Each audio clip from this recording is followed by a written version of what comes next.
Here in California, there happens to be a gay Republican who appears to be on the verge of being elected to Congress. What does that mean nationally for the Republican Party, and what does he stand for? Joining me in studio is the candidate himself, Carl DeMaio. Carl, good to see you. Thanks for having me on. So what does that mean nationally, if anything? You're an openly gay candidate. I believe have only been three Republican congressional members of Congress who have been gay in the past. I actually think they're probably still gay, but go ahead. Oh, I mean, have been elected in the past. All right, yeah. So you do some stand-up humor. I try. What does that mean to you, the significance of your... Look, I understand that it may be an oddity or something that's unique that some see in my candidacy, the fact that I'm gay. But I think that the most unique thing about my candidacy is that I'm actually running on a tremendous record of getting major reform done in government. You don't see politicians able to get things done. Right. You don't see a whole lot of government reform happening. And in fact, what you're seeing is the growth of government, the growth of big regulations that are stifling our businesses and taking our freedom away. But in San Diego, California, I was elected to the city council at a time when the city was on the brink of bankruptcy. And everyone was saying, raise taxes, cut services, that's the only way forward. And I said, baloney. Taxpayers are already giving more than enough money to their elected leaders locally. The problem is how we're spending the money, the wastefulness, the pensions that were being paid out. And what I did was I put together a recovery plan that was able to balance the budget without tax increases and actually found money to restore some of the core services like road repairs and after-school programs.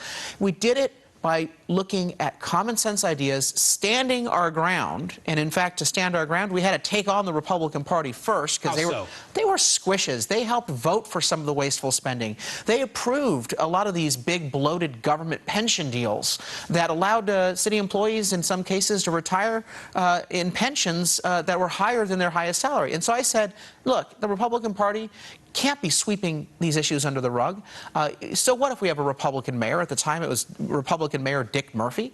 I was one of the first to call on him to resign because I didn't feel that he was providing proper, principled leadership for the city. Now, I had Republican Party leaders come to me, and they said, be quiet. Right. He's a Republican. The establishment. You can't criticize him. And I said, excuse me, when he actually starts standing on our principles, then he'll get my support. But he is colluding with a lot of the government union bosses who are bankrupting this city. He's denying facts that we all know, and he refuses to lead. So we had to take on the party first. Let me interject here. I should point out to our viewers, you were running against a Democratic incumbent, congressman. First-term incumbent. First-term, and you lead in the polls currently. You're up over 50% in the polls. Correct. The only challenger in America, as I understand, who is up over 50% in the polls. Is there something about Carl DeMaio, you called it an oddity, your words, not mine. You spoke like a true limited government fiscal conservative. Is there something about who you are that possibly represents the future of the Republican Party? Or have you even thought about that? When people say, what do you mean by new generation Republican? Because that's what I call it. There are really three things. First, I believe we ought to be proud of our solutions, and we ought to be always offering alternatives rather than just voting no. I think the party has gotten the label of the party of no, because they voted against this, that, and the other thing. Now, I'm not saying to vote for something that's bad. When something is bad, stand your ground, vote on principle, vote no. But in the very next breath, lay out the solution that the American people are looking for, but of course from our perspective. Free markets, individual control, states and locals versus the federal government, the private sector having an involvement, faith-based organizations, charities, individuals. What about our conservative or free market thinking can solve this problem? Lay out those ideas. Don't just vote no, but offer something that you'd be willing to vote for. Second, reach out to all communities. Even if you think they're going to disagree with you or they may not vote for you, go to the Latino community, the Asian community, the gay community. Go to college campuses and reach out, listen to their concerns. And what you'll find is that there's a lot more common ground than the Democrats really want us all to believe. They thrive on division. Right. They like pointing out the differences. They say that the Republican Party has nothing to offer those communities. I disagree. And I believe that it's incumbent upon us to go out and talk about our solutions to communities. Final issue is focus.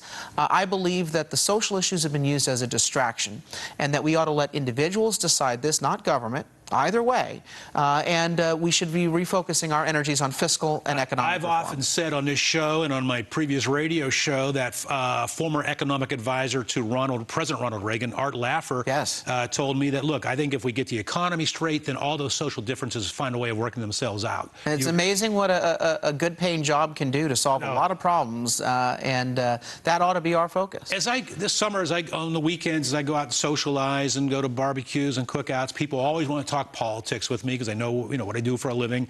And inevitably, someone on the left comes up to me and says, I don't understand why any gay person would ever be a Republican. And I hear that all the time, and what's the answer to that? You know, I'm more than just that one aspect of my life. I'm not... How did you become a Republican? I thought you were going to ask me, how did I become gay? No, I'm not. How did I become Republican? Yeah. I don't know. It's just one of these things where, at the end of the day, I trust individuals in exercising their freedom to work out issues far more than I trust some government politician or bureaucrat 3,000 miles away. I'm for individual freedom. All right. I like to. I think it's a great answer. And I didn't know the answer, but I felt that way listening to your answers. You and I have known each other a while, but we haven't really. In fact, I hosted. I've been on your show a couple of times and when you were on radio. A debate when you ran for city council. All right. Let's ask you some lightning round questions. The Second Amendment. What do you think of the Second Amendment, and what would the NRA think of Carl DeMaio? I'm for personal freedom, so I'm absolutely in support of the Second Amendment. I don't believe that you take away freedoms from individuals, the vast majority of individuals, 99.999% of individuals that properly exercise their Second Amendment rights, just because of the 0.0001% who improperly, because of many times issues that we ought to be dealing with, like criminal backgrounds and mental health issues. Illegal immigration. What's your take on the establishment of the Republican Party's solution to illegal immigration's amnesty? The immigration issue has to start with securing the border. That's the only way that we're going to really create the foundation to deal with the issue long-term. What about those here currently illegally? Well, if you don't secure the border today, you're going to have another 11 million illegals in a decade. So it has to start with border security, but then you have to look at enforcing the law. Let's go after some of the businesses that are improperly employing these individuals. Let's issue some fines. Let's expand E-Verify for businesses. And then let's also take a look at ways that we can bring individuals into compliance. Term limit for elected officials. We have that in Sacramento, California. We have one of the most dysfunctional legislatures. So I'm looking more at process changes to transform the culture of Congress, like opening Congress up for transparency. Just like President Obama did, right? Well, forcing them to live under the same laws as the rest of us. Right. I think if these guys actually had to live under the laws they pass, many of them wouldn't run for re-election. I would agree with that. Flat or fair tax, have you thought about that at all? We got to get rid of the special interest loopholes and subsidies in the tax code. Our tax code should be about raising just enough money to pay our bills. It should not be about picking winners and losers. And a lot of establishment Republicans are just fine giving these big tax breaks out to multi-million-dollar corporations. Common Core in our nation's schools, brief answer, please. It needs to be decided by local boards and parents. I don't think that Common Core standards from Washington will assure us quality education. In less than three or four sentences, what does Carl DeMaio's campaign stand for?